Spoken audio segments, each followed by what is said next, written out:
Hello, my name's Justin Leclue, and I'm here today with the creators of Don't Let the Riverbeast Get You, Charlie and Matt. Hey, everybody. When was the last time you guys watched this movie? Must have been April for the... I guess at the spectacle screenings. When you look back, is this like one of your favorite films, or where does it like lay in your vast filmography? I'm a contrarian, so as soon as people started liking this movie, I was like, it's not that great.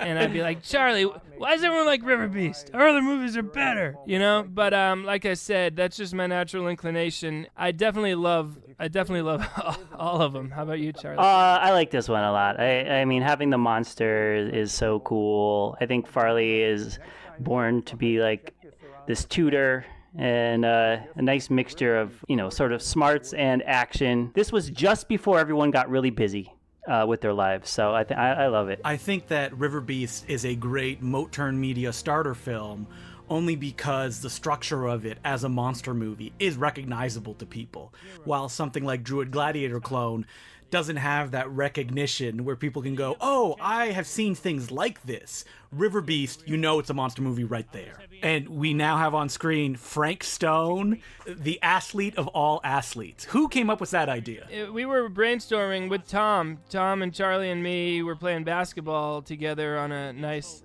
day in late August, I believe it was. It was, or whenever it was like after the weekend of the Manch Vegas premiere. Charlie, does that sound right? Maybe? And that would have been in May or June. But whenever it was, we're playing basketball, just throwing ideas back and forth. And we're like, McGee should be an athlete. And then just over the course of the conversation, we determined that he'd be an athlete in every way, but we'd never specify. And we also have Sharon Scalzo returning to the Moturn Media universe. You said in previous interviews that she's always happy to do whatever. Yeah, she doesn't ask any questions. Whenever we need her, she's pretty much available. Plenty of days I've been outside of her house at 5 a.m, and with some actors, you show up at 5 and you're like, oh man, what if they're still asleep? But not with her, she's going to be there. And Charlie, this was the first digital Moturn film. Was there a lot of internal discussion about what camera you were going to use or what lenses? A little bit, yeah. I mean, our number one interest is cost. So Farley already had a couple lenses, so like from his old film SLR. So like, well, let's get something that will work with those. And then we did a couple practice things to ramp up for this, including a paparazzi commercial and a singing animal lover commercial, which were fun. And then, after those couple tests, I mean, it wasn't a lot. We dove right in, and it was nice to be able to, have a monitor sort of, at least on the back of the camera and, check stuff out as we were going. So that was a new experience. On the digital camera, did Matt demand you show him the takes after he acted? Or you're like, no, we keep moving? That's kind of a tradition between us a little bit, but we were under so much time constraints that even then I think Farley's like, hey, just keep moving. It's like whatever we got, we have to work with it. So yeah, that's usually... I've pretty much outgrown that need, especially after the debacle in the graveyard in 2000, the 2002. Not that we keep bringing it up.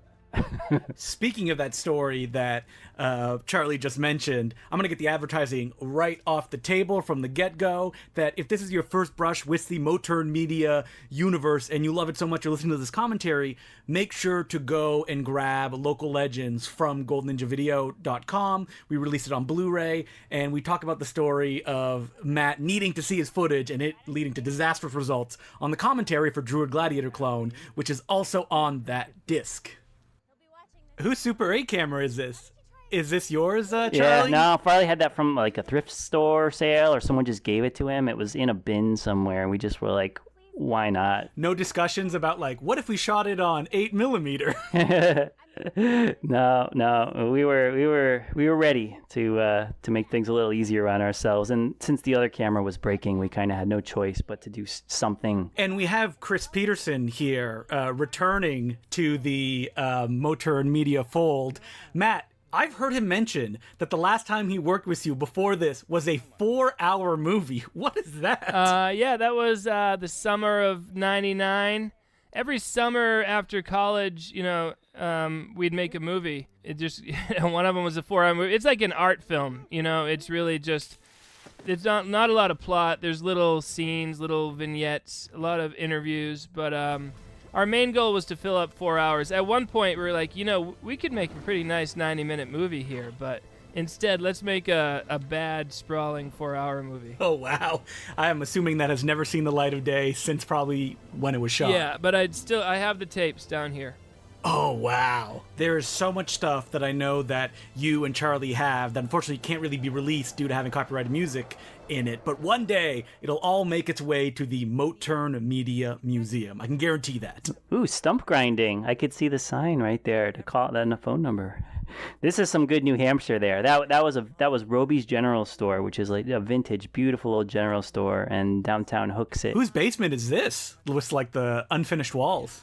Mr. Kyle. You can ask Kyle about it. That was his like garage, unfinished at the time. Like, hey Ben, I like your garage. Can we use it as an abandoned like hovel, like scary place where someone's hiding? Yeah, out? well, Like, he had a good property because he had that, and then like his backyard has this stream going through it that was big enough to be a river for our sake, and we did a lot of filming there. Did you guys wait long for the train to pass by, or were you just going to shoot it and it was going? No, we didn't plan it at all. It was just happened to be there. I was like, Farley, act natural. Run over there.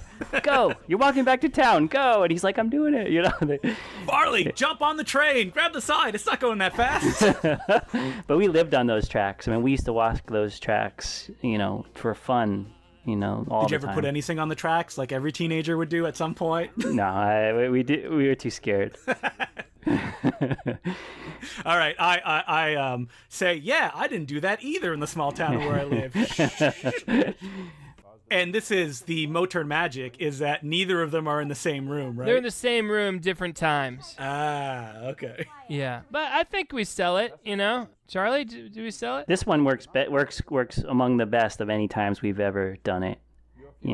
Especially when you're just trying to remember the sort of the eye line and the head size and those relative things. There's really not much that ties these two together exactly because the red curtain doesn't there's nothing that continues on her side, but no, it worked. I buy it. And Sharon just brings her energy like right off the bat. All that was pretty much one take. Just amazing, so she doesn't mind having to, go there and acting to fake it. She just wants to get it done. Sharon, in my opinion, just gets the tone of your movies so well that she's not monotone, she's committed, but there's something off about it, and that offness is what makes it incredibly hilarious. Charlie cameo, that's him right there. My cameo. I had to say, come on, get out of the street. I never noticed that Moturn before. Movie, yeah, we're always safe on our movies. I'm like, come on. Remember I said walk out of the street as soon as possible. Farley's nervous. Not that way, yeah. The meeting of the minds here. Was there a long discussion about what Matt's wardrobe should be? The white shirt, No. We just went for a classic, something that's not distracting, more or less, and easy for him to do. I mean, Farley's got to do so much on both sides of the camera during it. He has to be something kind of comfortable. And if it gets ruined, that you can replace it with something else. Replace easy. Yeah, exactly. Yeah, but I mean, I did go out and buy my Tudor outfit, which I get into a little later, like that That's little true. like sweater vest thing, and I went to some thrift store to get that.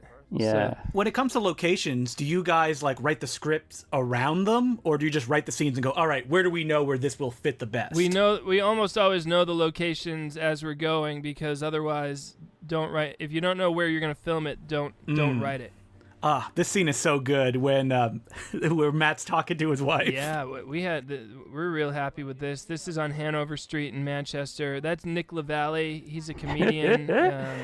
He still does comedy in Manchester, and he's perfect as this kind of aggressive guy. Has anybody that you've asked to act in your movies ever been like, what? This is the role you want me to play? The angry husband? Milhouse gives me trouble because he's like, "What? Why is my character so interested in food?" I'm like, I don't know. It was delightful to interview Milhouse for this disc because he was so shocked that anybody knew who he was in these movies and just wanted me to repeat to him, wait, what did they say? This kid is great, too. Did you have trouble convincing the parents to have him appear in this? Well, no, I mean, our track record of filming with him all the way back to Druid Gladiator Clones, so no, he was one of the little kids. He was a little kid who says, "White Knight, Blue Knight." Yeah. So we know. Luckily, we know it's not like parents we don't know. It's Farley's friend from work, back then. So I don't think we would ever do something where we didn't personally know the people. Yeah, that worked out well because CJ is the dad of that kid, and CJ's been in a bunch of the movies, and so it was a easy transition, and he did good. A great thing about Riverbeast is that you feel like all the actors that are appearing as far as Cuban Country are finally at their full power. Yeah, McHugh. I love he doesn't walk into that shot. He's just standing there. It's kind of like a comment on weird. Yeah, it's like a comment on weird films that they didn't think to have someone materialize there and just he's in another city too, which is that. So that's McHugh's in Massachusetts, New Hampshire. The thing about Riverbeast is that all these actors that have appeared in your previous films, they all get big, almost hero introductions. Whether it be Frank or whether it be your uncle right there, it's whoa! It's don't you know who this is? They're back on the big screen. I've kind of always thought of it as a Western, where the hero's coming back to town and gonna make everything right again, so it's got that kind of epic thing going on. And is there any of your films that doesn't take place during fall? Because when I think of motor movies, it's all leaves on the ground. Halloween is right around the corner. We try for it when we can. It adds something. I mean, even seeing Farley there on the ground, I think, oh yeah, some leaves. Subconsciously, it just feels like magic. It's the best time in New England. So whenever we can, yeah, we try. And luckily, she had those decorations up there. Joni had those on her table anyway, so sometimes you're getting bonus in the background, free props, free set decoration. It's never quite Halloween, so it's not a definitive point. It's Halloween is all life. It just always exists. I hear around this point, Matt, you were starting your addiction to coffee milk as well. Yeah, and so I'm actually drinking coffee milk in a lot of these scenes, but the script had it as chocolate milk. So this was the transition time. Here's Tom. T-Scalzo. So this was in the condo I lived in Salem, in the basement. We turned that into Teddy's apartment, and it's also where we filmed the jail cell on the other corner. We made the most of it. Yeah, it has a nice sickly green look here. It feels like a guy who hasn't left that basement in a long time, and that quilt and everything. Yeah, it just has this stagnant feeling down there, which is great. I love this direction that it looks like you up the shutter speed to make the fight look more intense. Yeah, I don't know. It was actually that intense. Farley and Tom could be quite. We're exploring having more fights, because they do such a good job with it. But actually, I don't think so, Justin. I think it was just their intensity. And I'm assuming you block shot with Tom, that you did all the basement scenes all in one go? Yeah, definitely. Whenever we can, we do that, because you never know what's going to come up, and you're not going to be able to get that person back again. They're going to change their hair, cut a lot, whatever. We'd save stuff for Tom, Charlie, and Farley. When the night ended and we were done filming with everyone else, then we'd put in an extra 3 hours in the basement, just the three of us, which was painful, but also it wasn't so. Even though we were working late and getting tired, we didn't have other people's schedules to at least worry about. Because at this point, Charlie mentioned, everybody was all over the place, right, Charlie? Yeah, they were, but also, some people didn't have kids yet, or other things like that. So it was a little bit. I feel like this was a last gasp of having things be a little less stressful, of having to rush filming. But when I'm filming when Farley and Tom and I are filming, yes, it has that feeling of we've known each other so long that you don't really feel that it's work or that you have such a strict time. You kind of feel like you're just having fun. The fact that you've been able to keep it fun over all of these years making these movies will never stop surprising me, because anyone else, I feel, would have felt like something like this would have become work. But, I love listening to you guys talk about how just making the movies is enough to want to make more movies. Ooh, Kyle's entry here. Yes. Seymour, Connecticut. We always film on that street because it's vintage Halloween, or vintage Americana there. Yeah, the help. I kind of wish it didn't have that, because your eye is drawn to that, and it's not anything that we want to be up there. But Kyle was fantastic here. He decided, what if my guy smokes? What if he's like he's like a Geraldo from the 80s, or he's like that shock jock kind of style. He did a lot of great stuff, and he has a lot of cool props and things in his house. So, I mean, thank heavens he had like a vintage blazer and all this stuff we can't afford. He just brings and shows up, and they act well. These guys are awesome together. There's a shot when Matt walks away, and it's like a static, and I wondered if Charlie was like, maybe I'll just digitally change the marquee to a different film. Yeah. I was thinking that, or even just having it plain, because a lot of our movies are plain, and this is a plain shot because we want people to be so into, like, I don't want anything to distract from the emotion and the comedy at the same time, and that kind of does, but it's okay. It's okay. That's where we had a screening of Slingshot Cops at that theater, right? Yeah, Charlie? we rented out that whole theater and showed the movie there, which was nice. Kyle, so great. The belly laugh.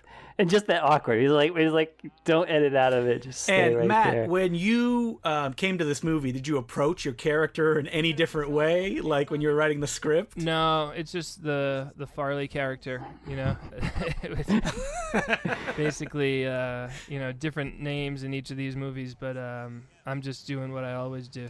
Yeah, I guess there's like two extremes. There's the freaky Farley, which is, like timid and scared, and then the ultra confident Matt Farley, which you see in like Slingshot Cops and this. That's all yeah. And I mean, in Slingshot Cops, I get a little manic at times too, which was something I tried to do for sure.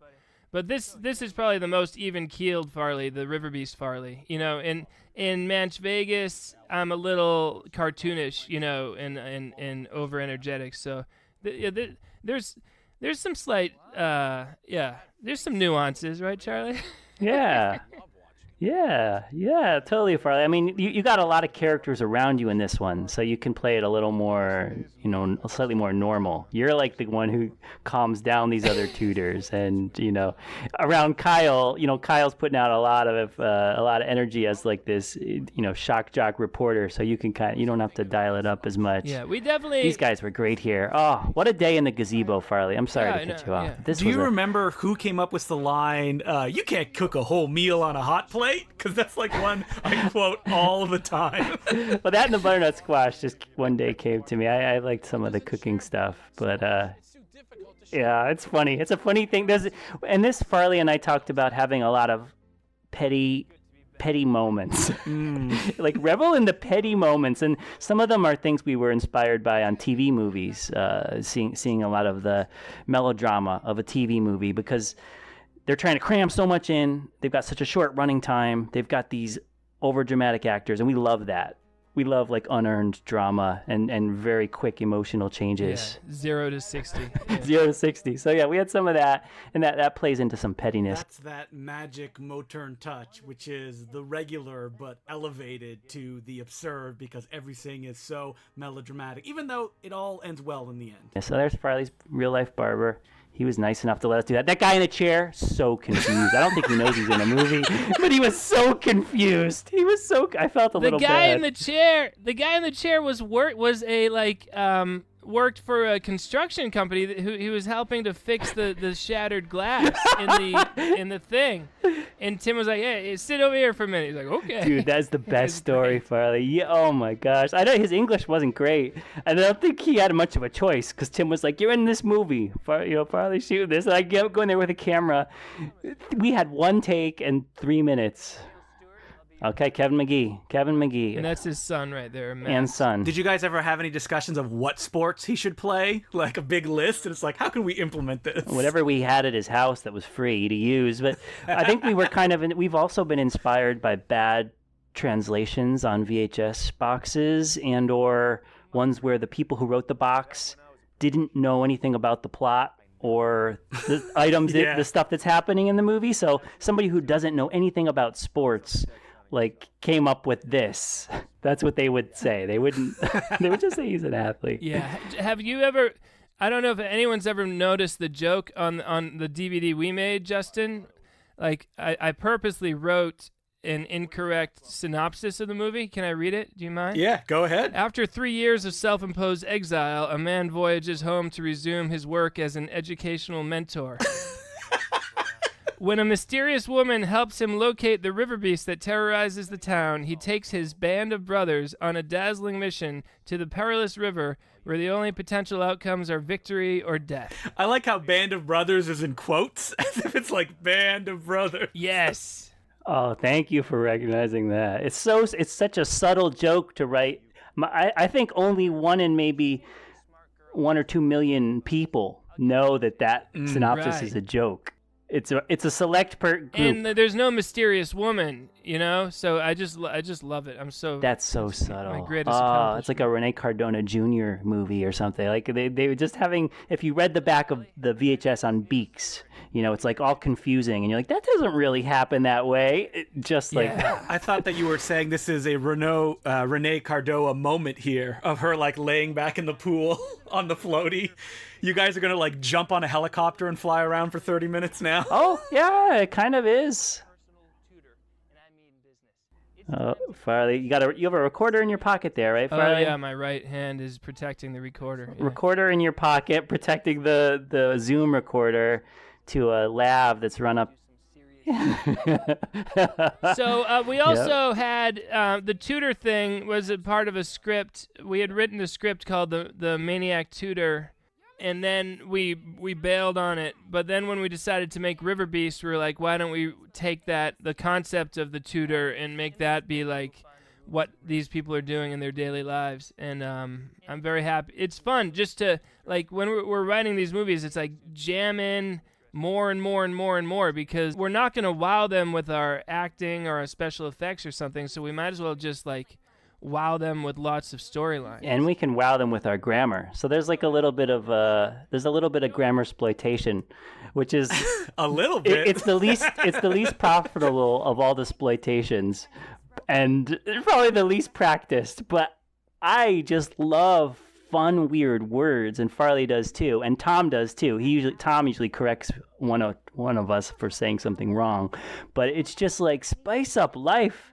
Spice up your movie a little bit. It's fun. I mean, it's also become a tradition for us, but it's we're able to make the world we want. Why not make those people use more interesting words? It's kind of, people have teased me for it before, people who don't get it, but I don't know. I think it's fun. It's free to do, I too. also like all the reaction shots. Not as much here because Sharon and I did a pretty good job of remembering our lines, but there's others where people didn't remember their lines, and so we have extended shots of one character listening, because we had to show something while the other person was literally reading the line off the script, and I just love it. And like the listeners, from my point of view, always seem a little bored, which I actually like. It's great.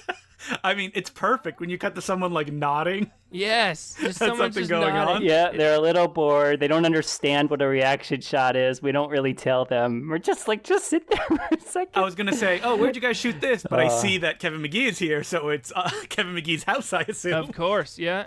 He's got a great backyard setup for entertaining people and for filming movies. It's wonderful. And continuing the tradition of McGee as the father to Sharon's character, so they kind of have a good history going. Yeah, it's great. Oh, the meat, Farley. Oh yeah, we got that. We did have real meat there. Yeah, whatever cheapest meat was at the grocery store. You didn't go up and ask like I did once, hey, do you guys have any like guts you can sell me? And they looked at me like I was a crazy person. Well, the day we were filming that, Justin, there's a walking path near there. Someone comes by with a huge Doberman. So we've got the raw bloody meat going in a costume. We look over, huh? The dog's like whips his head over at us. The guy has like a chain and a chain collar. Like, this beast he would be mad to attack the Riverbeast, but also because he has blood on it, fake blood on him, and liver or fat, whatever we were eating. Having shot movies myself, I know the second that you bring any kind of food out, a dog will come running out of nowhere to eat it. It happened when we were making the movie Teddy Bomb multiple times. So this here we have John Noble. He's in a lot of the movies. He's a guy I worked with. This is probably his biggest role though. He plays the guy who gets the mustache painted on his face in Match Vegas, and then he's the guy in the shower that I'm spying on in Freaky Farley. Engineer and Sammy. The engineer and Sammy. His general attitude, he just spits back the line. He literally just does not care at all as we're filming. Just, yeah, whatever. It's hilarious. And then here's Michelle, who's a radio DJ that I wrote a song about her, and now she's in all our movies. It's pretty cool. Hopefully some like really famous people will reach out after hearing their songs, and you can be like, oh, do you want to be in my movie as well? Yeah. She's the only one so far. Yeah, Michelle is great. Just like Brian Fortin, even though that she's a celebrity to you guys, she gets into the tone of these movies perfectly. Close up. We know this is coffee milk, not chocolate That milk. one is actually chocolate, believe it or not. That was filmed at my parents' house. We didn't have access to coffee milk. In this one, we just needed some shots to be happening during this dialogue. We were in a rush, basically. But it works. No, it's like a travelogue, and it's also building up the camaraderie. I mean, it's a good, and there's the famous phone booth in so many movies, that red phone booth. But I like this. This has a really good feel, and I think since we both love walking so much, having two characters kind of bond while walking, it just Totally. feels I would right. do an entire movie like this. It really works, if you can. It's just we don't have a focus puller. That makes it I was going to say, you got to get the rights to Stephen King's The Long Walk. That'd be the perfect Matt Farley movie. Oh, yeah. So this is cool because, like you said, Chris Peterson hadn't been in a movie with us since 1999, and this was his big return. And every scene he's in is just hilarious. He's so good that he makes these little gestures, and we crack up every line that he delivers. Charlie and I just can't hold it together. It's so great. Oh, he brings so much to the whole movie. I mean, from every aspect of camera to is it funny if I do this, to little touches with his outfit. He really knows what he's doing. Yeah, kind of like how Kyle will do that kind of stuff. He'll bring something to it every time. Yeah, exactly. Collaborate big time. I mean, Chris said that he was so committed he tried to grow a mustache to look more disgraced. It works. Yeah. It works. So this is filmed at the house of the kid, the kid who plays Bradley. We filmed this at his house. And then there's a quick shot, not that one. There's another shot where Nick wasn't there to play Danny O'Grady, and it's actually it's the kid's dad in real life, but you never notice it. Oh, wow. You're shattering the movie magic here. Sorry, yeah, I'd like to point out all that stuff. It's good to film at the house of the people who have the kid, because then it makes things a lot He easier. can play video games when we don't need him, and then we have to drag him away from the game for a quick shot. And continues the tradition of Farley getting water dumped on him, something splashed on him or dumped on him that we had with the water balloon. I love that Matt Farley Match shoulder Vegas. shake there. Yeah. Yeah, Charlie told me to do that, and it was brilliant. When you go to somebody's house, I guess you guys get 2 hours of full commitment before they start to drift and I have other stuff to do in the day. Exactly. That sounds about right. Yes, exactly. But then we keep filming as they're cooking dinner, as certain family members are giving looks to Work each it other. into the script. Work it in. When are these guys going to leave? For people that have never shot a movie before, it's difficult to kind of let them know how boring it will be and how they'd rather be doing anything as they wait for stuff to be set up. But it's so important!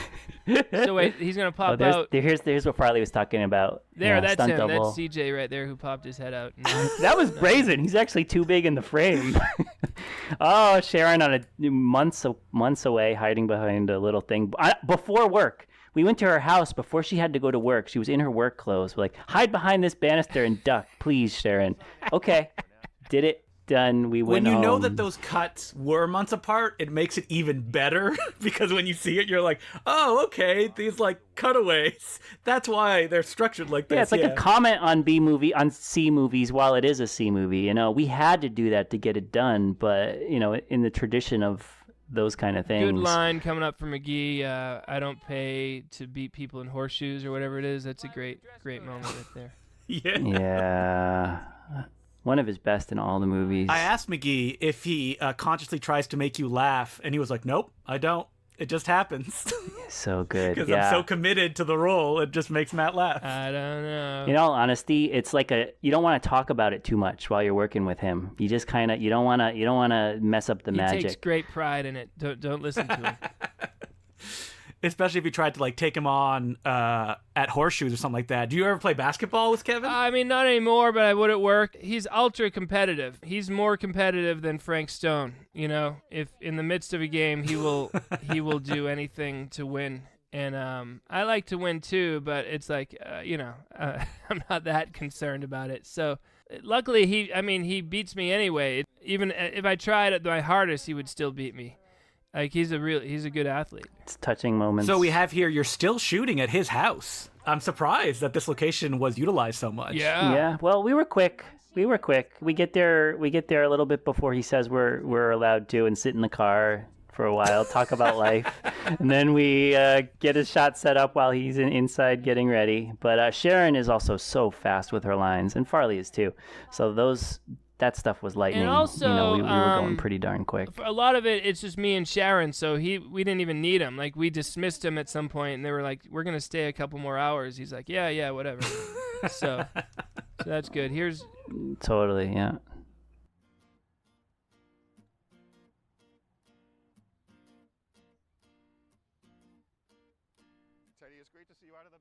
the great Brian Fortin. Brian Fortin. He's been a regular since Manch Vegas.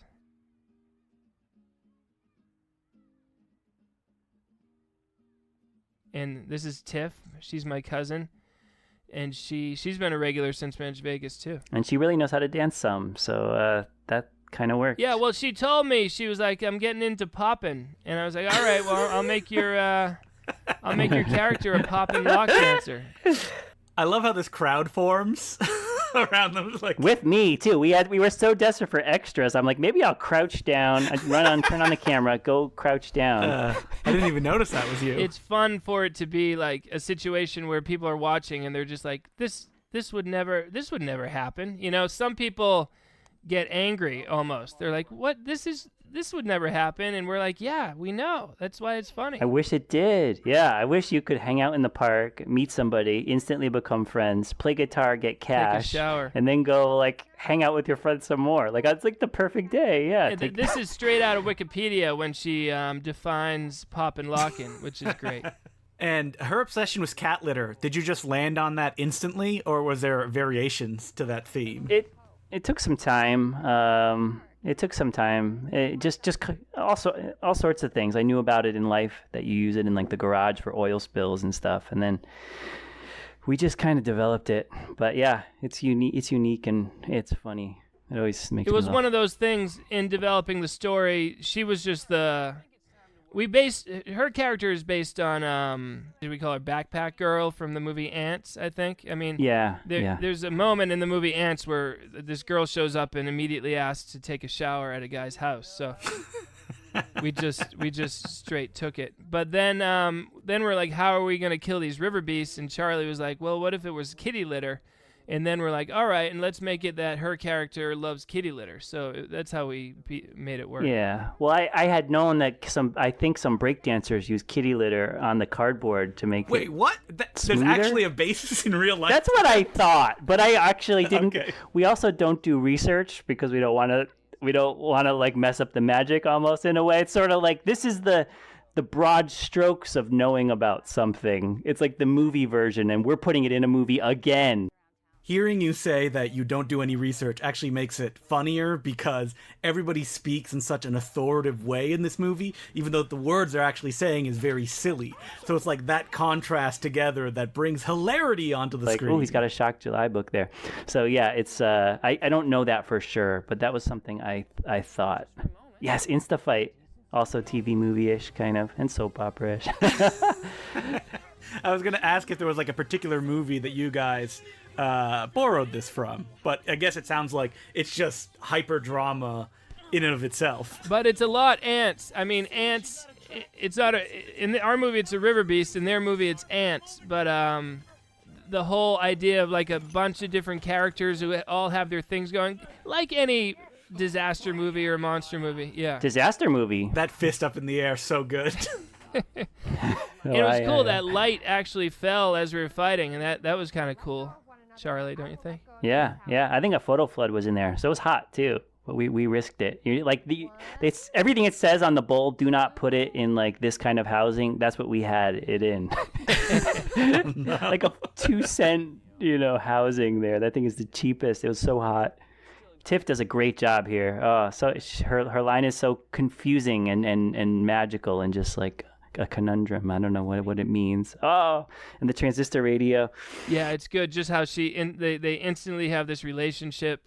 It's fun. Tom, he is involved on just shooting, or does he actually help with the script as well? He's like an advisor, script-wise, Like I said, we had that big basketball session where we're popping ideas around, and then other than that, he'll read the script and give some suggestions here and there. He'll have it on his lap while we're filming too. He kind of ends up, if Farley is in the scene and I'm behind the camera, we're like, Tom, what's it say how to do this here? And he's like, oh, you got to do this and that. And then we're just like, oh, okay. So he helps really keep us on point. But we were always bouncing ideas off Tom. And he plays the monster a few times in the film, right? Oh, yeah. Sure does, yeah.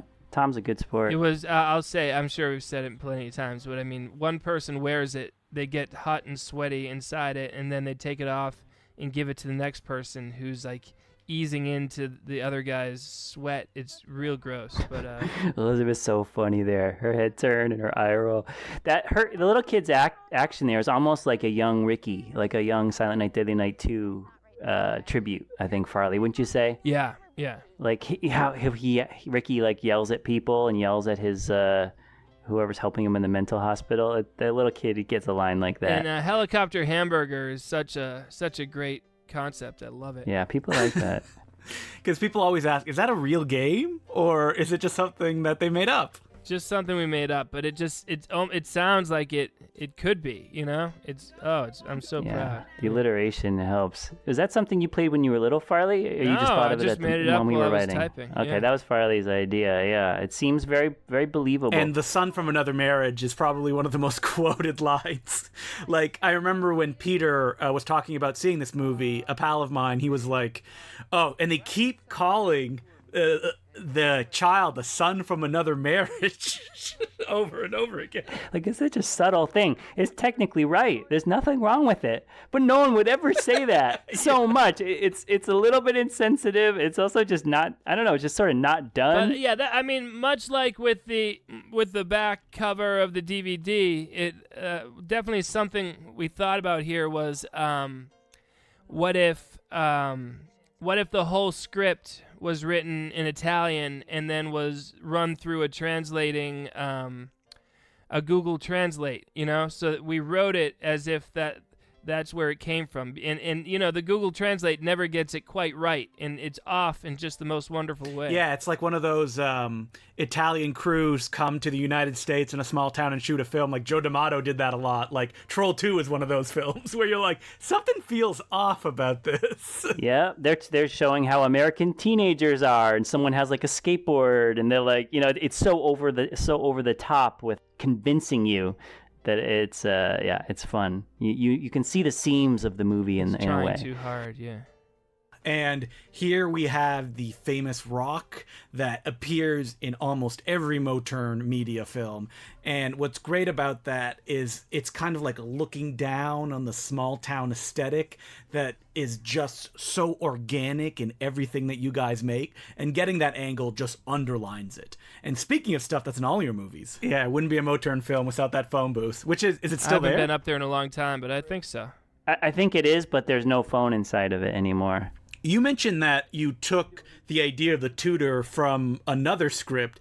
Don't Let the Riverbeast Get You ever like darker? Did Matt ever go like full Freaky Farley and like start killing people or anything like that in any versions of it? I would say it was the original one was a little darker because you kept the evil tutor. There were more beasts. It used to be called Riverbeasts.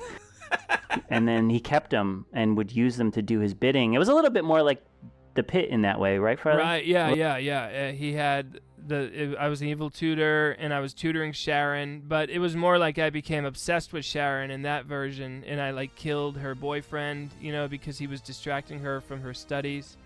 And then I found these beasts who I like started forming like an army of beasts. But it was real weird. That was weird and dark. It's almost like Stepfather in a way, where instead of just being obsessed with being a father, you were obsessed with tutoring and doing a good job at it, and your charges results. The tagline was eliminate distractions. That was the tagline. It was what I would say all the time. Eliminate distractions. I can just see the cover. It's like an open notebook, and there's like blood on it and like a broken pencil or something like that. Yes. We just missed the introduction, though, to Ito Hootkins, big game hunter and ladies man. Mr. Farley. Yeah, absolutely. Was it tough to get your dad? No. Oh, in the background right here is Ryan, who plays the thrill-seeking preppy in Slingshot Cops. You can see he's one of the patrons of the cupcake shop. I just wanted to point him out. But working with my dad was easy and fun. It was like less than a mile from his house was where we filmed all those scenes. For those ones, and that was just me, him, and Charlie, so that was easy. And then he drove to New Hampshire for that long day in the thicker woods. But he was a total trooper, and he still dresses as Ito Hootkins for the extravaganza every year. I like how Ryan in the background seems to have his own story going on. He's like writing something down. Oh yeah. Well, he's an English guy too. Like he works in publishing stuff, so yeah. And he also plays the stalker in Local Legends, and the poet too. Right. Look at these trees, so beautiful. Yeah. It's funny, like Kyle and Connie come from a different era, like with their camera and whatnot, and there's no discussion of it, and we didn't even write it for it to be like that. They just were like, what if we had this camera? And we said, yeah, sure, go for it. Yeah, it's just a little bonus for the audience. Sort of what are these guys do? You're supposed to have a lot of wheels turning in your head while you're watching this. Yeah, instead of like trying to decide in your head, oh, is this just like, weird by accident? When you see that camera, you're like, oh, okay, this is weird on purpose, because they're kind of like breaking any kind of reality. So I'm allowed to laugh at like, an overly wordy line. Yeah, right. And give them something a little interesting to look at too. Like just Americana-wise and history-wise, it's, hey, this spices it up a little bit and doesn't distract too much from the story, adds a little bit, and there's a lot of things in the stew, and that's just one of them. Did your dad bring his own harmonica, Matt? No, we that was one of the props, and props are awful. Every time we're start filming, props are the bane of your existence. They're the most stressful thing that you can worry about on a shoot. And the thing is, people don't even notice it in the movie because it's so part of it. Stunt double there. We're like, why? What was the stunt double? Stunt double. So we had someone do a close to camera pass by to cue in to act in for your dad, because we were filming Kyle in Connecticut. It worked out well. Tricked me. But it, like plot wise, like I like how Sharon's character becomes interested in. She likes to meddle, so she's excited to be meddling in my love life, and that's the hook that the tutor uses to pull her along into actually focusing on her studies. It's got a little bit of an after-school special quality to it, or just like it's very wholesome. It's outrageously wholesome and fun. It continues the tradition of all the main characters having a thing they need to kind of like, fulfill themselves in a way. They've all got something that they're working toward, or something that was missing in their life. Yeah, that's screenwriting 101, which nobody remembers when they're making independent films, but you guys do. So here you go. Yeah, excitement. The park is just taking off here. The same people. They come back from war. You almost get the sense at first that like Sharon is gonna try to crush on Matt, like maybe she's gonna think that a relationship is there, but eventually like, oh no, that's not gonna happen. And I feel that's like very refreshing, not going down that angle. Yeah, exactly. That's what we thought. It's super wholesome. Yeah, for sure. Because it would be almost too obvious to go the other way. Yeah, you might think that, and like when you're talking about the movie on the first day, but then you veto it real quickly in your mind and say, no, that's not, or that's not the way to go. Mm-hmm.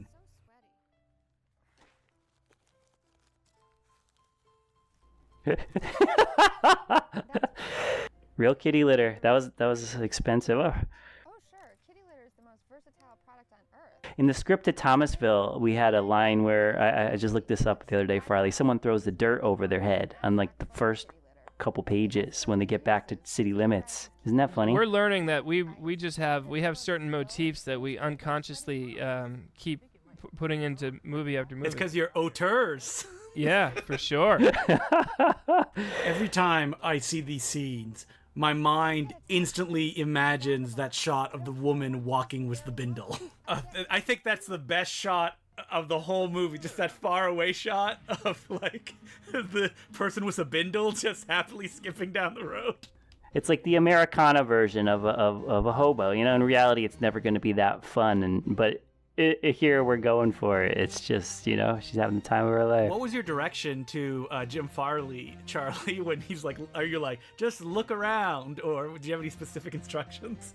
I remember saying, like, sense the atmosphere, like, because he's a big game hunter. We were literally, right, Farley? That's what I remember saying there. So he kind of got that crouching attitude.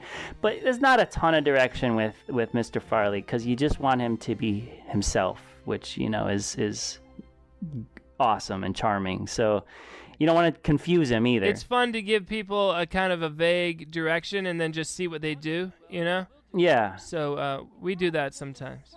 Hey, this is like school now, outdoors a lot. Ooh, dark, putting us in the present. But this was a beautiful day. I mean, it's like we had a wind machine there on Sharon almost. It's one of the great things about low budget shooting outside. We have maybe a bounce on them to fill in on one side, and then just find a shady spot so they aren't too glary, and you know, working with just whatever park and whatever New England has given us. I love the colors in this film. And it looks like I see the magic of the warp stabilizer on some of those moving shots, too. A little bit, yeah, which I'm a little guilty. I feel a little guilty about, but just a no little. one notices unless you've used it yourself in movies. Yeah, you're probably right. I don't even know what it is. Okay, Yeah, good. we won't say. 47 minutes in, and no one has been attacked by a Riverbeast yet. Lots of unhappy viewers. Was there ever a discussion to have like more cutaways to the Riverbeast, like eating flesh or just like walking around? What we got almost killed us, you know. So no, we were kind of like, that's it. It was so hard.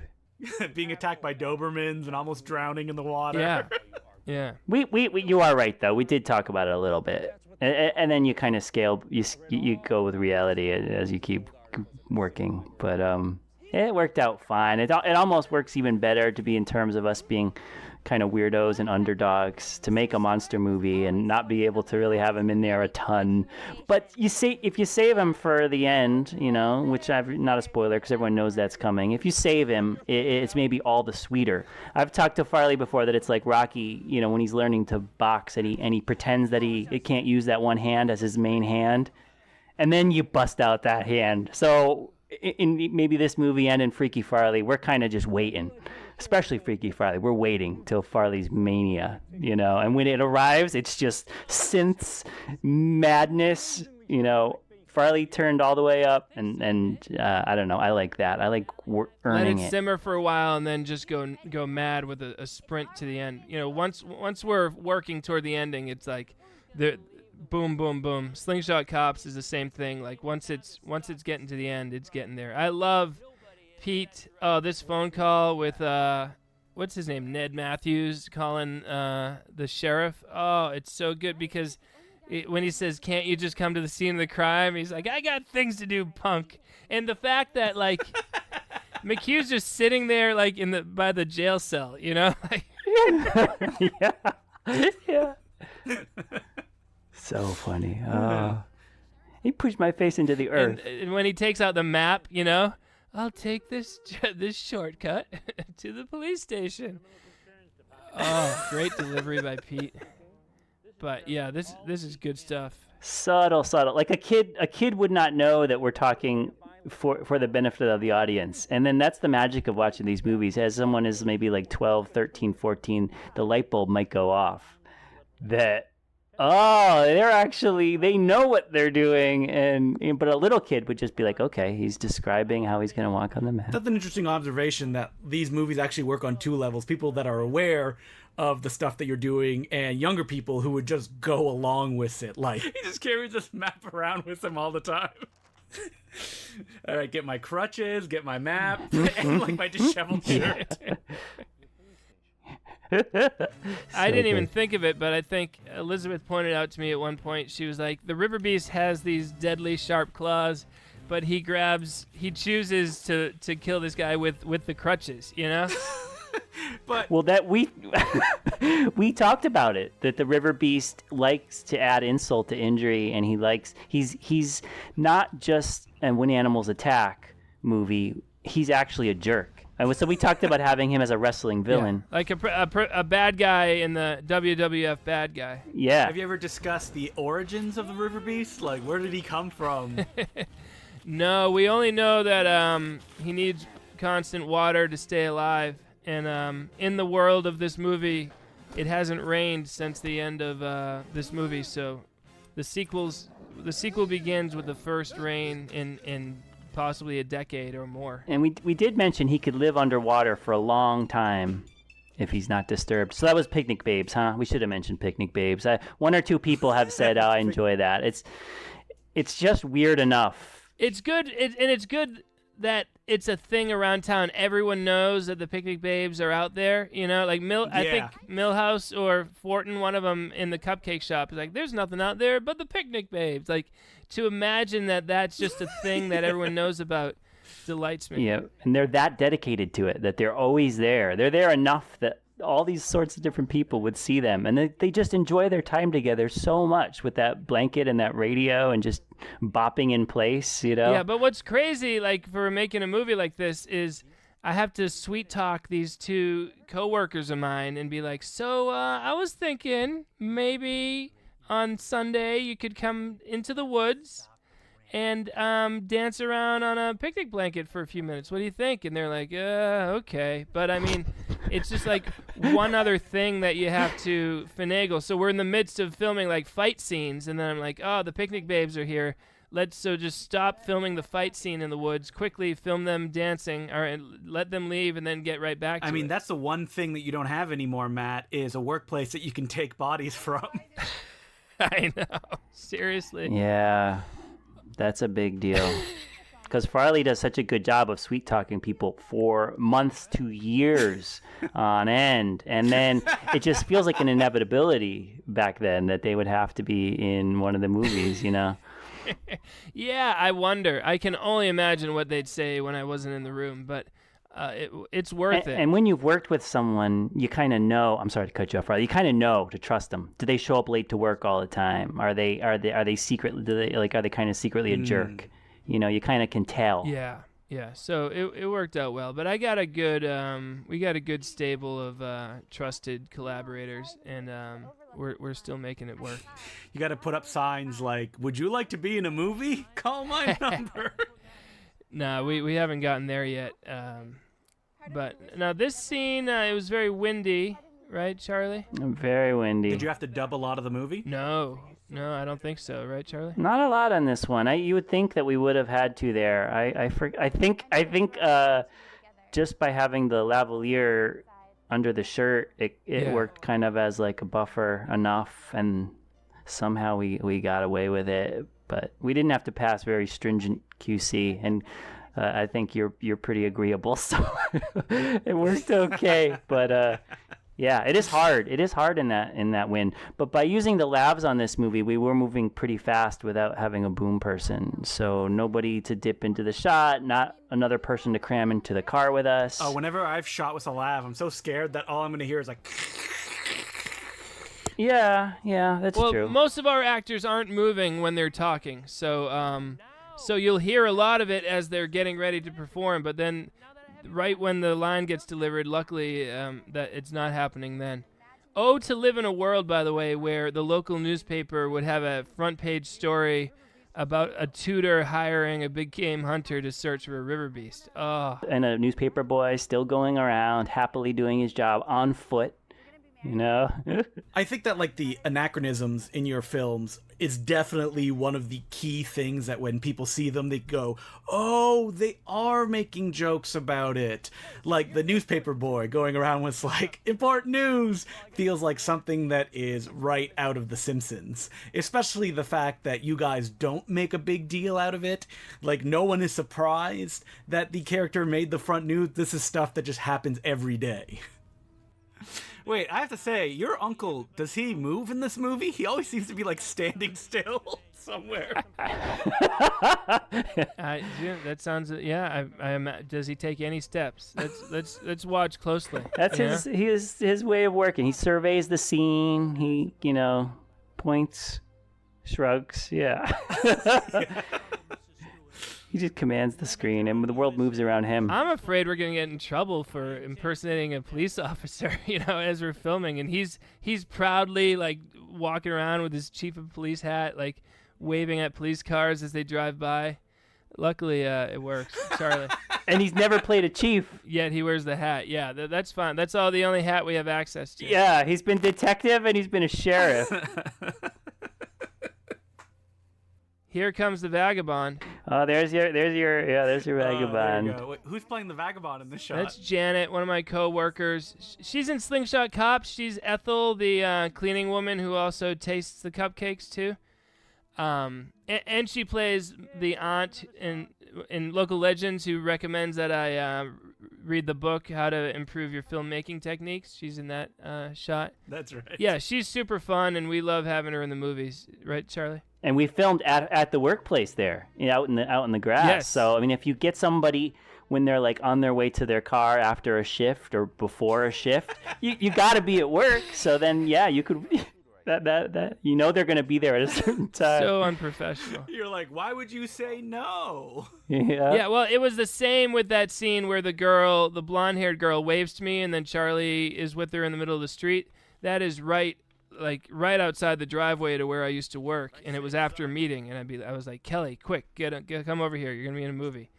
And it worked out. I mean, I feel like a desperate loser when I'm doing it, though, too, of course, but it's the price you have to pay. Yeah, it works. Yeah, you're giving them immortality in the cinematic arts. And they don't have to drive anywhere. And sometimes, not all the time, but sometimes they're giving us the feeling that we're ruining their lives by using them for 8 minutes. So it's crazy. The process as far as writing the music on this film, did you approach it differently, Matt? No. I used a lot of the same sounds. I guess it's a little more symphonic as opposed to like Freaky Farley is a little bit more like synthy, like early 80s synth. So just kind of symphonic and just trying to get a little bit of an adventure sound to it, like a melody that's kind of driving or something. I'm pretty happy with it. Every time the Riverbeast is about to show up, you hear like the music and you're like, yeah, the Riverbeast is coming. How about you, Charlie? Did you change anything stylistically in the way you shot this movie compared to the other ones that you had made? This is like slightly more polished. So we did try to keep, things pretty composed nicely. Some traditional coverage, ways to really get you into the story. So I think those TV movies were all about having some good screenwriters, even like Ants. We love Ants. And also known as It Happened at Lakewood Manor, if you prefer.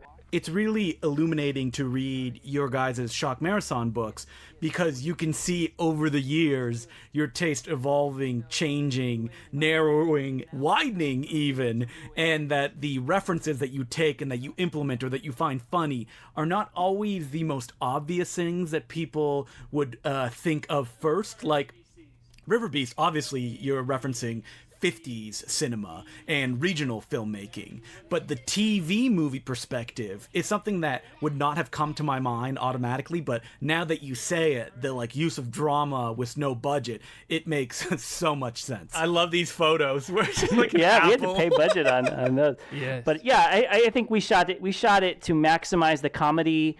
The movie, Farley has said this before too, but the movie thinks it's a real movie. Maybe even thinks it's a bigger movie than it is if we think of it as its own entity. So we try to not get in the way of what these actors are doing and what the dialogue is, and but still capturing, try and capture, get wide now and again. I do feel I watch some low budget movies where I'm like, I do not want to be inside this room all the time. I do not want to be in your apartment all the time. I want to see the place you live. I want to see the town. We really go out of our way to get locations that are a little bit good if they're free. Has anyone that worked for the city ever reached out and been like, we love how you document our city in this? No. I mean, Vegas was basically a love letter to the town of Manchester, and they turned it down at the film festival. So Right, yeah. I'd say the opposite. They've mostly said, don't bother us, and we don't like your movies. What's it called? Yeah, we sent a love letter to Manchester, New Hampshire, and they just put return to sender, basically, is what happened. That's great, Farley.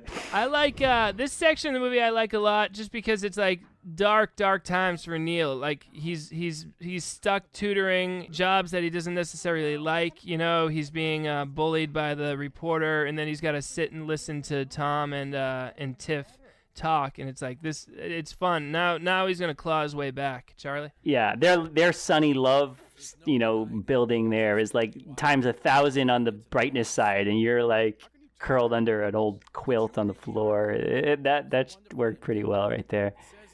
Farley's Old Street again, this is a classic Manchester. All those brick buildings. I do like that we keep being able to film there to capture that some sort of consistency across the movies. Watching scenes of characters just wander around Manchester is kind of like going back home, seeing recognizable things, especially if you've seen all these movies multiple times. Now, this is one of the biggest scenes in the Motown filmography, isn't it? This big wedding with all these people? Yeah, probably. I'd say there's even more people here than were at the fall shooting contest. It's on the same ballpark, but yeah, same location too.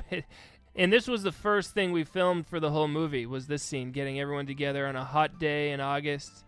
This is my buddy Sleeson right here playing Hi-Hat Harry. There's this book I read by a local DJ wrote his autobiography and gave it he gave it to, when I was in 8th grade graduation, he was the DJ at our party, and he gave every kid a copy of his autobiography, and in it included a story of how his friend refused to play music unless the guy paid him first, and it was this big back and forth, and I was like, we need to put that in a movie. So that's why the band won't play. Go, Charlie. It was in pamphlet form, right? Oh, yeah. Yeah. Will Sloan and I had and Farley had talked about pamphlets when we interviewed him for the podcast episode. You may be the only person on planet Earth who read that autobiography. And made an homage to it. He was also the local ice cream truck driver.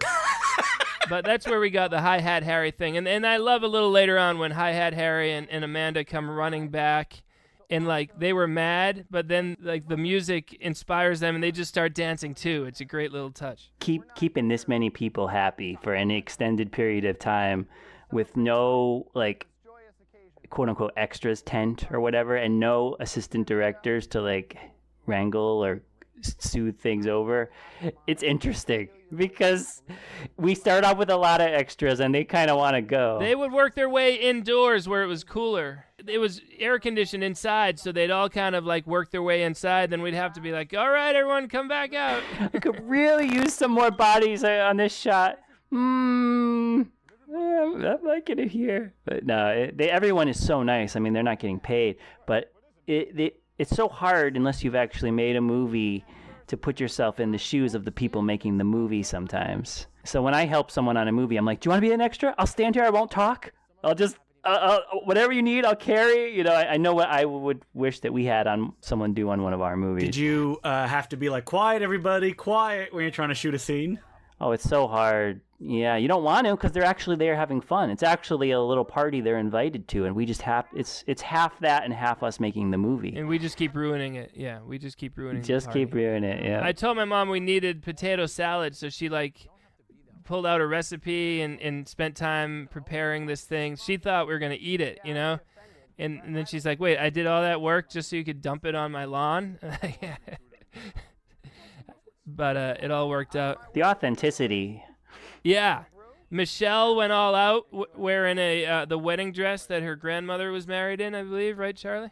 I think so, which is unbelievable. We couldn't afford the wedding dress is like, so out of our budget, but her, ability to volunteer to do that was just amazing. Yeah, and she came with a friend called Big Daddy who worked the clapper and had a grand old time and was into it. So like Charlie was saying, like when you have to wrangle people, like my philosophy is if we have to wrangle them, then like I'd rather have the shot be bad and not have a lot of extras than have the shot be good and have to have like dragged them out there. It's like the people who are gung-ho about it will film with them, and the ones who aren't, like we don't blame them for not being gung-ho about it, and let them do their thing. If they wander back out, we'll put them in the background, but ultimately, like, it's I don't want to force their people's cooperation. We got to protect the movie from any negative vibes. Any negative vibes. So even if you're just holding the mic, but you bring negative vibes. No. Riverbeast can't have any negative vibes. So it's like this bubble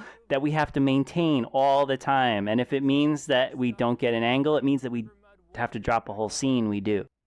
Did you have like a shot list for this, Charlie? Because there's so many shots and so many eye lines as well, and that you did it all in like one day. I wish we had a whole day to film it. I mean, I was like, but no.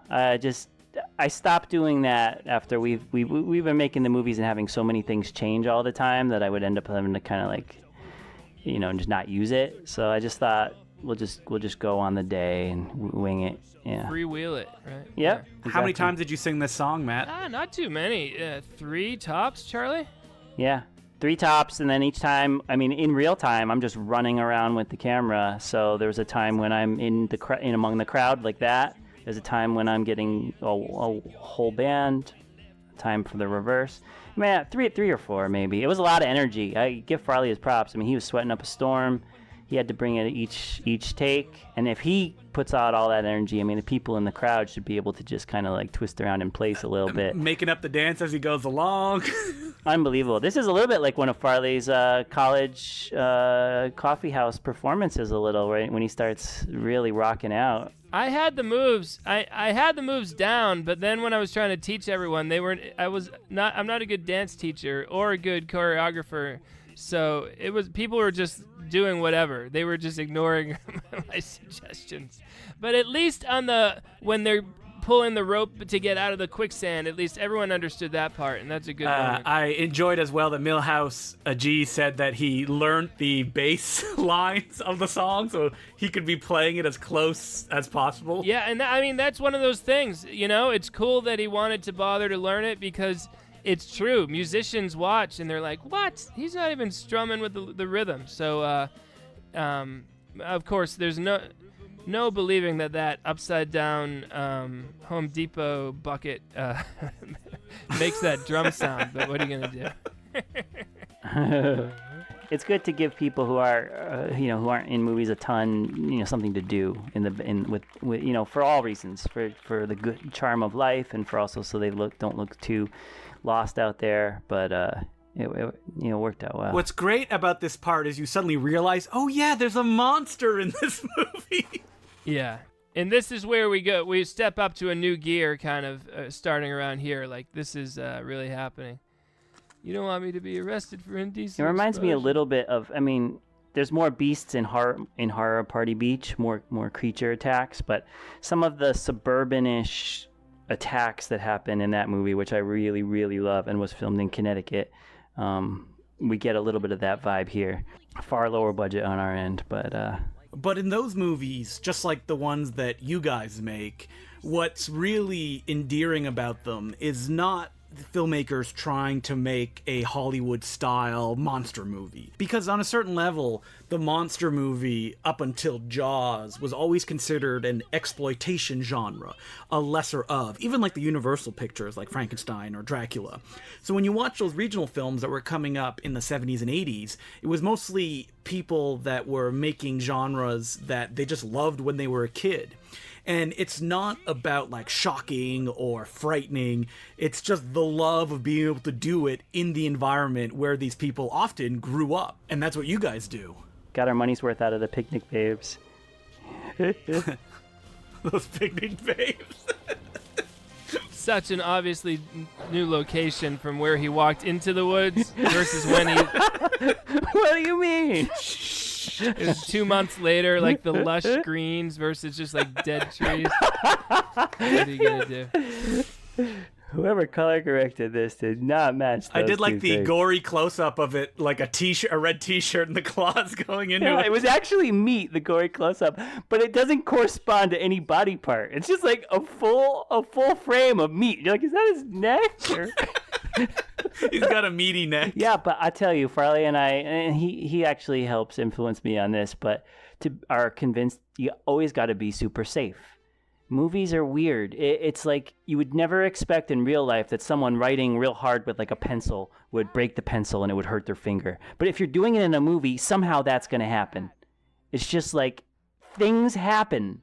So for like using those claws, for example, and stabbing that fake meat, I was never going to like actually let Farley swipe near his face, or he wouldn't want to.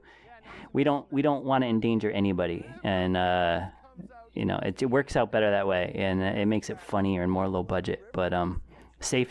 Yes. Were those claws sharp? Yeah, strong and sharp. Yeah. They're rigid. Props to Nick LaValle here. I think this scene especially, he's great as Danny O'Grady, and like he's not a very likable character, but like he cares about his son, and like he kind of protects him near the end. It's a nice little moment for him before he's unceremoniously killed. Yeah, he gets his moment. I remember when I watched it for the first time, I was shocked. I'm like, no, his dad is killed. Because suddenly, like you said, the foot's on the gas and just people are going to start getting murdered. Yeah. We always wanted, and in filming, and like with the Beast, we always talked about having a wide shot that looks like that classic Bigfoot walking across the street shot that you always see where he turns and it's in the car headlights. I tried to frame this so it would be like that feeling of you're just there in nature and all of a sudden Dad,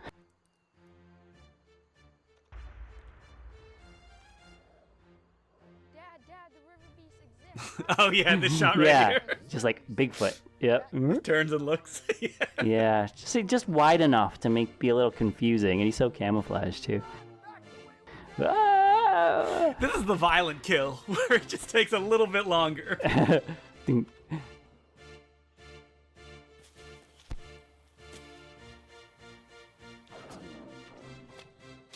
that's like a soap opera moment where someone, there's always amnesia or unconscious things and, ways to get around somebody not having to actually be dead but be out of the story for a minute.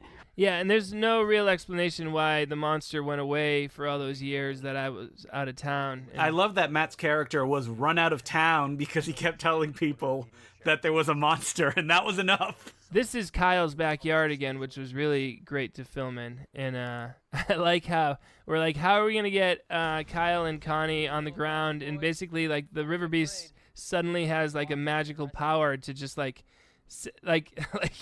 he sends some sort of, like, power force at them and they just fall down and can't get up. Yeah, and they're entranced. And he's the slowest beast ever. And that was Farley trying to get out of the river quickly. Yep. It's so difficult inside that costume. I mean, walking with flippers is hard enough, but if you can't see either. Yeah. You can tell that the river beast is like, where am I supposed to put my hands? Yeah, that was Farley. Was it always River Beast? Was there ever like Creek Beast or Lake Beast? It was Riverbeast, yeah. I'll take credit for Riverbeast. I was like, Charlie, I got it. And the don't, we were like, it's got to be, we want to make something in the tradition of all the great don't movies. So it was like, don't let the Riverbeast get you. And we would always do this walk on the train tracks by the river. So we're pro river, right, Charlie? Yeah, and it's just in line with us being no budget. I mean, a real movie films on Malibu where that's where the monsters are in the ocean, But in a poor man's movie, you're on a tiny creek in New Hampshire. Oh, but as we've been saying throughout this commentary, when you're making a kind of subtle comedy like this, if people don't really latch on right away, it having a tiny creek is what makes it great. Having a big one, not as funny. I have no idea what you're talking Oh, the bricks. The bricks. Once again, like we did our best. We weren't like, hey, let's get the worst looking bricks we can. These were the best looking bricks we could get. We even sprayed them down with some like adhesive, right, Charlie? Some sort of like adhesive spray, and then I tried to get dulling spray. Whatever it was, that didn't help. Just made the whole basement stink.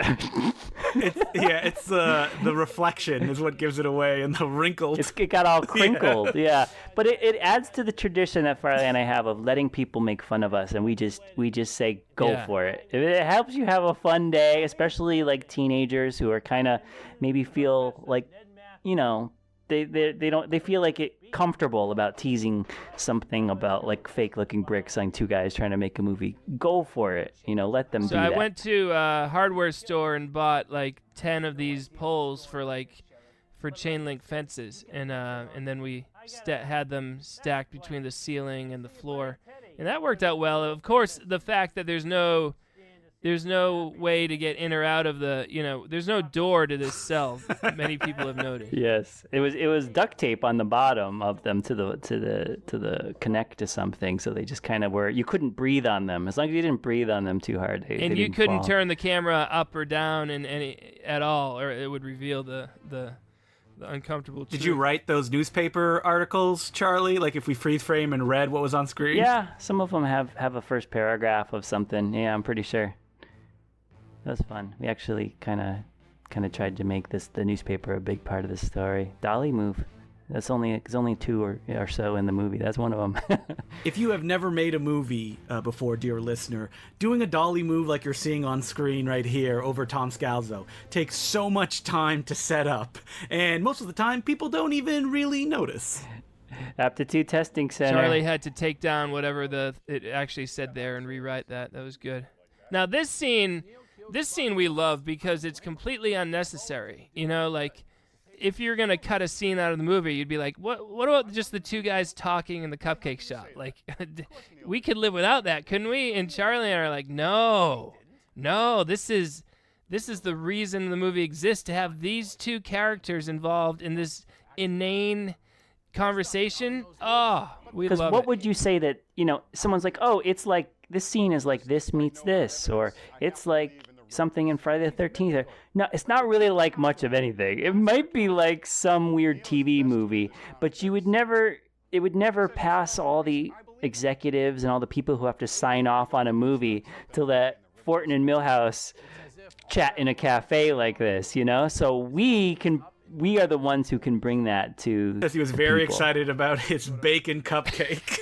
That was his payment for appearing in the scene. Yeah, and those cupcakes are pricey. I spent like $50 on cupcakes that day. But it's all we can offer people. Oh, they're real good. If you're ever in Manchester, New Hampshire, Queen City Cupcakes on Elm Street. It's great. Now, Sharon, why is Sharon's just here to visit me? They let me have visiting hours in the local jail, I guess? Sharon? Yeah. A little bit moody lighting here, moodier than we do. Yeah, but trying to knock it off the plastic, the plastic bricks. I was about to say, like, little noir lighting. Yeah. Stuff is getting serious now, so the lighting reflects those decisions. Night is falling behind Matt. And then the scene, has it happened yet, where Tom confronts me in the basement too, and he thinks that I killed Pamela or something. That's coming up too, right? That had the moody lighting too. Yeah, we talked to it while we were filming it. We're like, hey, this is feeling like a 80s horror movie or something. It's like a Halloween kind of attack lighting, attack scene lighting going on here. But it's cool. Horror always kind of finds its way in a little bit. Good job by Farley here. Farley and Sharon, they were so on point. I mean, everything in here is two takes most, but a lot of it's first. And Sharon doesn't like to rehearse. So her one time of doing it is what's in the movie. And it was, at the end, if you asked yourself, what could I say do better? The answer is nothing. So you just move on. I'm in a cage is a line from... Caged Terror, is that right, Charlie? No, I think it's. Oh, is it Caged Terror? Yeah, maybe it is. Farley. Donald Pleasance in Texas Tom, is that what it's called? But yeah, no, the Night Creature. Night Creature, you're right. Yeah, it's not Caged Terror. Yeah, Night Creature. The Caged Terror has a man in a cage as well, and we're influenced by that one too.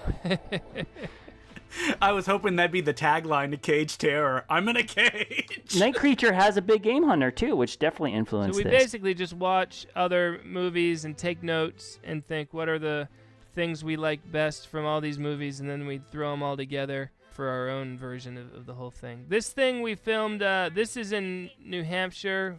I have another friend whose property was right against these pretty thick woods, and it's good to film where you know the owners of the land, you know. So we were allowed to be there, and it's some nice looking woods. Yeah, 360 degrees was clean, no houses. The only problem is there's also we had no chairs, and we had nowhere to like get comfortable for a second. Really, we might have brought like one chair for Sharon, but other than that, we are really in the woods with a lot of mosquitoes and with very little relief for the hours it takes. So now right here, presumably the movie is tricking the audience on purpose because it does the double red pages, or the red flashes for the picnic babes. Like that's basically the movie saying, "Ha fooled you." I think right? so. Yeah, I think you could interpret it either way because it comes right before they establish him here. So I guess, yeah, but it seems like it's happening for the babes. Real fans expect that the Riverbeast to get like its mask pulled off and it's one of the picnic babes. It's like it was them all along.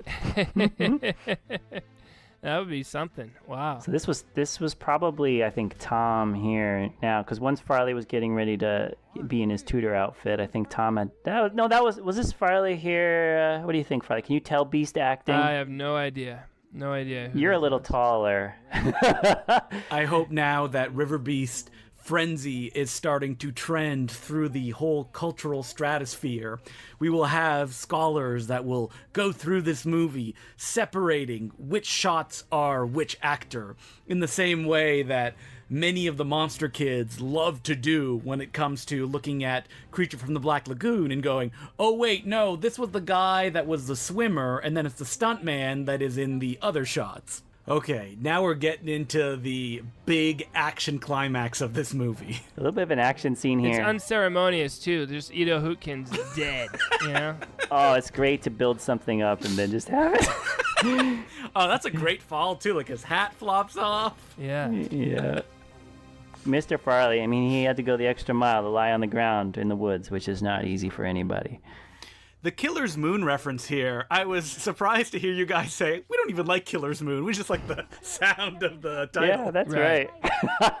right. We watched Killer's Moon, and we joked while watching it, like, Killer's Moon's going to come out. Like, we imagined that Killer's Moon was the name of the bad guy or something. So, because the movie wasn't that, we were like, well, let's make it be that sort of in our movie. And it's just fun, like, Fortin's character, for that to be his thing. Like, everyone's got this little petty, like, thing that they care about. It's like our confused interpretation expands upon itself. It takes on its own worth to us. And was Brian up for anything as well, as far as like fighting in the woods goes? Oh, yeah. We're just like, hey, Brian, meet us in New Boston, New Hampshire at 8 in the morning. He's like, okay. It was like an hour and 20-minute drive from his house, and he just, he did it all.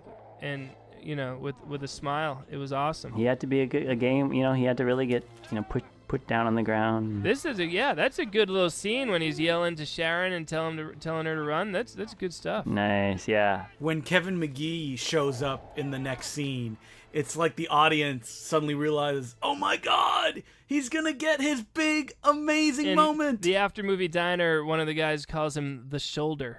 That's how he describes the character, McGee the Shoulder. Yeah, I rack focused to his shoulder one time just out of Right. comedy. It's I awesome. thought, why not? You know, a lot of lifting went into that shoulder, so why not? These movies, they look so simple, but when you kind of think back on them, they are so well constructed that strands that you forget suddenly pop right back into Is the Bradley picture. gonna come home now? Yeah, here he is. He could only make it to the threshold. You know, he's out cold again. The poor kid, he was just unconscious in the woods for like 24 hours. Good energy here. Yeah. The fact that his name is Paul Teak is just a totally random thing I came up with before I even decided that there'd be a reason for it. Just like Paul Teak, wouldn't that be funny if that was a name? And and then it worked out that he's like an antique. But McHugh, there's like a famous in my world. There's a famous behind the scenes moment of us trying to get McHugh to deliver one of these lines, and I don't know if you've ever seen it, Justin, but it's like 8 times of him not getting it right, and it's so hilarious. Oh. Well, he can get to a certain point, and he'll have a point he trips up at. He might get past that one, and then you're just begging, please keep it going, and then no, or he changes it in a pleasant way, but it's just too wrong. So fun. But we're just trying to get sentences out so we don't have to do too much, too much cutting.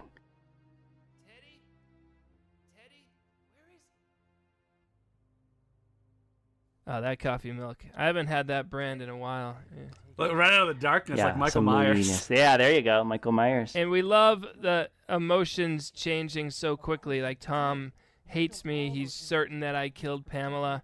And now in a few seconds we're going to be locking hands and going out to save the town. The Predator. Schwarzenegger, this we do a lot of the Predator kind of hand clasp. This is so similar to what in the arcade, Charlie, where I say there's something you can sense, that scene when right before Wolf comes back as a ghost. It's basically that moment, like just again. Yep, and then it happens again in Metal Detector after you guys finish your last class teaching in the garage. Yeah.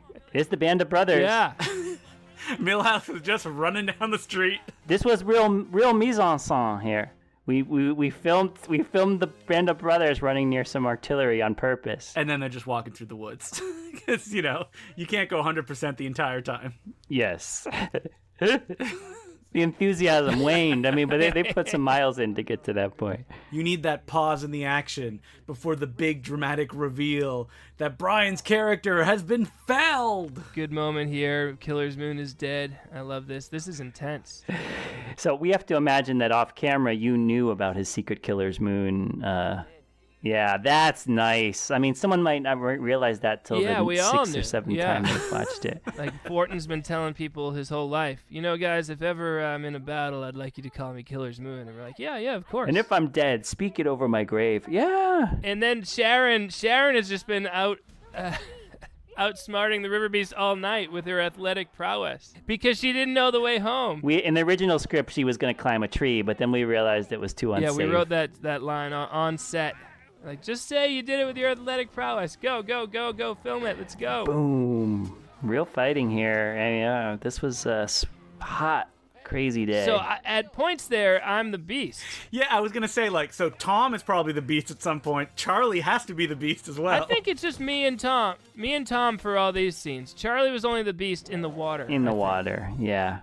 But, Tom dons the costume for the showdown here, so... It's always frustrating because when you get to the end of a shoot, whether it be a day or an entire production, the most important stuff, even though you try to put it at the beginning, always somehow ends up happening at the end of the day when you're running out of time, when you're running out of light, and every possible thing that could go wrong is going wrong. So it's darn impressive, in my opinion, that you would never know that crunch you guys were experiencing when shooting this very complex finale. Yeah. I like having the thought, you hear the thought and the little echo. This was there. one of my It's favorite good. days of filming in my life, or scenes. Unleashing Kevin as an athlete here to dodge these trees was just him in his glory. Lots of claw action, Some ad-libbing by me too. Like, I remember you.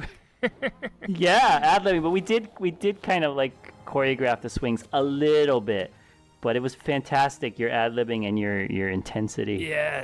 Yes, which is kind of an homage to Gremlins, how the Gremlins know all this stuff that you didn't think a Gremlin would know, pop culture wise, or And real fans can hear the Riverbeast go, "Tutor."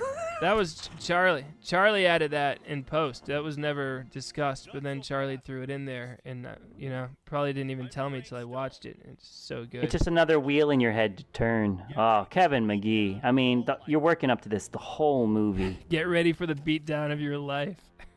And he delivers. That's everything you want. I think the only unbelievable thing in this movie is that Kevin McGee just doesn't knock out the Riverbeast with one punch, and then he's done with it. I know, it's tragic. It's the thick hide on this beast. He really punches the mask, too.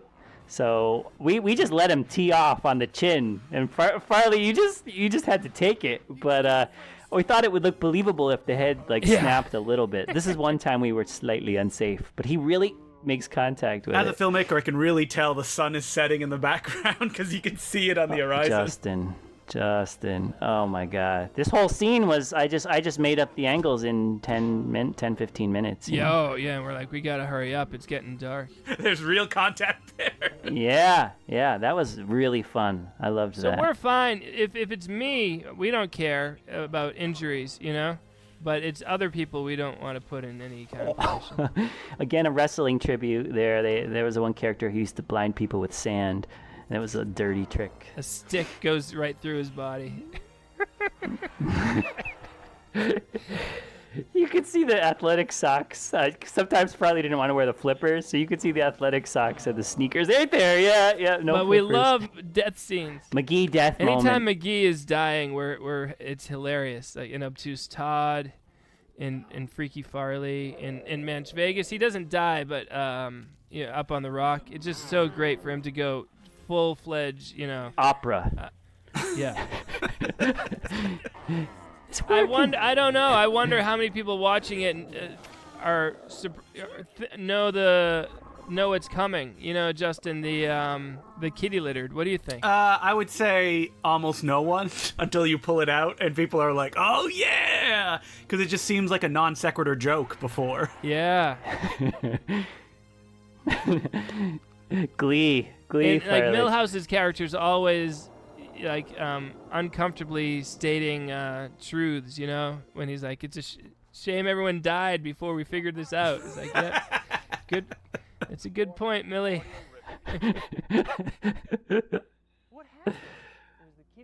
It's nice seeing you guys together in that 3-shot, though. Yeah, this is a band of brothers there.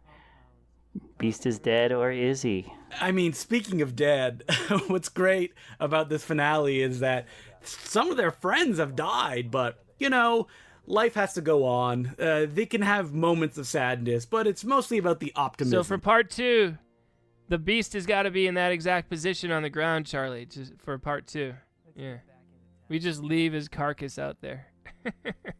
Well, imagine if Picnic Babe's having a water balloon fight. There you go, and one of them goes off. Over the head, splashes on him. Oh, to get those two girls again, 20 years later, wouldn't that be hilarious? Heather, Megan, we got to bring you out in the woods. I would love to know the evolution. Is that in the script, was there always like a big ceremony that everybody was at? Yeah, the ceremony was definitely like the end of Star Wars, and the whole idea of McGee being as a statue, that was early on in the development, right, Charlie? I think so. Was it tough to pitch it to him? Like, we're going to paint you silver. No, he's a gamer. He'll do anything. I know. I did have real quality silver paint from like a professional movie makeup place. Big props to Elizabeth for helping to put on that paint, because we were so busy filming all the other scenes. When she had a moment to do something else, she was like, right, Farley, out there in the hallway of this school, painting McGee silver. Painting him, yeah, of course, yeah. And I mean, we're real happy with when I say that we're gonna raise the ex-fiance's son from another marriage as if he were our own, and then we see Bradley happy. Keep pouring it on, the joy. This is so great. The fact that this is being like broadcast around the town is so funny. Just everyone's happy. Yeah, and that was me with the VHS camera back there. We actually thought, that kind of looks like a broadcast sort of camera. Yeah, and we filmed you with the VHS camera. We filmed in my kitchen, right, Charlie? Up against the white wall. Because this ending, out of all your movies, I think has the most rapid fire jokes, like one after the other. Yeah, and it's such like a sorry celebration too, The balloons on the floor. Yeah, and the little streamer, and then like, why are we unveiling a statue? So like, if you were to unveil a statue, you would do it at the town green. Why are we doing it at the school? This makes no sense.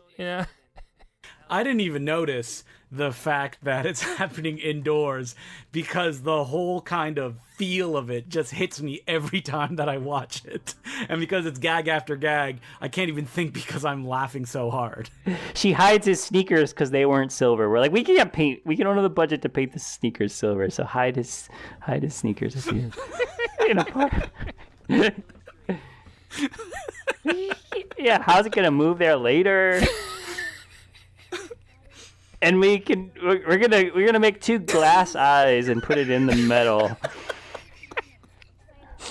But fantastic. I mean, Sharon had to talk to McGee holding his face there and hold it together.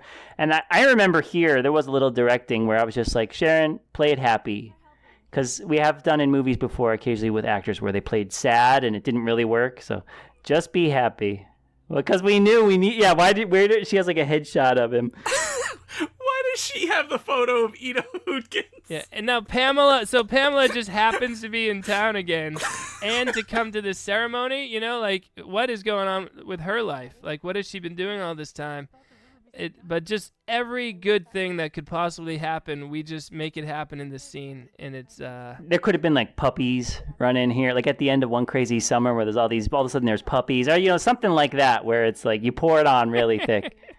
just pure joy. I mean, I can guarantee you guys that having watched this movie in an audience a few times, when it ends, everybody leaves that screening with a giant smile on their face for the rest of the day. This is my favorite part, though. This interview with the sheriff, you know, when he says we are a brave town, and then there's a pause, and then he says the president.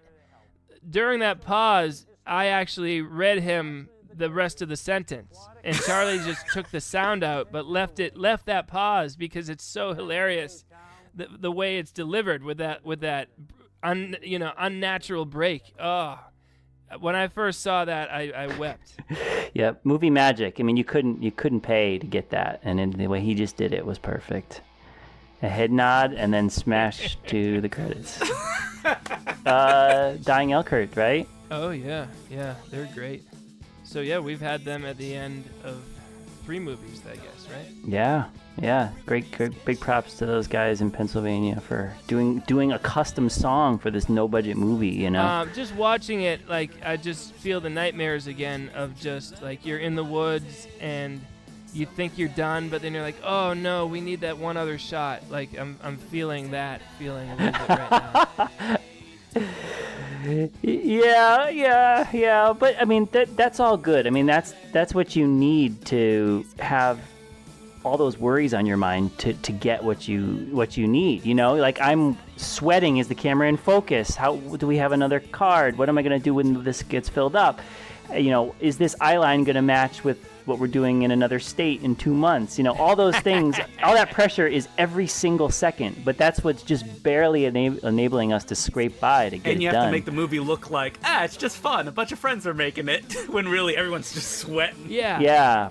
We just got to bite our tongues and just keep going. It's keep mostly, doing it. yeah, because and it is. It's mostly good fun, for sure. I'm just feeling it a little bit. Yeah. You would think that you could look at it in the rear mirror now, but as time goes on, you're like, how did we do that? Like, that's crazy. Well, like the scene where Danny O'Grady and Bradley get attacked by the Riverbeast, we had it feels like we had 25 minutes to run down there, film it, and run back, it seemed, Charlie, you know? And I can't believe that we got it done. So at my wedding, we were like, oh, we have several characters from the movie, and it makes sense that I would marry Emmeline and that the sheriff would be there and Tom and Pamela would be there. So we took that photo. That was fun. So that one photo is almost like an epilogue for the whole movie. Here's my phone number. And there's Farley's phone number, so people can chat about the movie. I like how it says call Neil Stewart. Yes, and I've gotten calls from people being like, is this Neil Stewart? I'm like, you bet it is. I'm a tutor. I love tutoring. Best darn tutor around. Do I have to stay in character? Yes, please. Well, thanks so much for doing this, guys. I really appreciate it. Thank you. Well, thank you. That was fun. And remember, everybody, don't let the Riverbeast get you.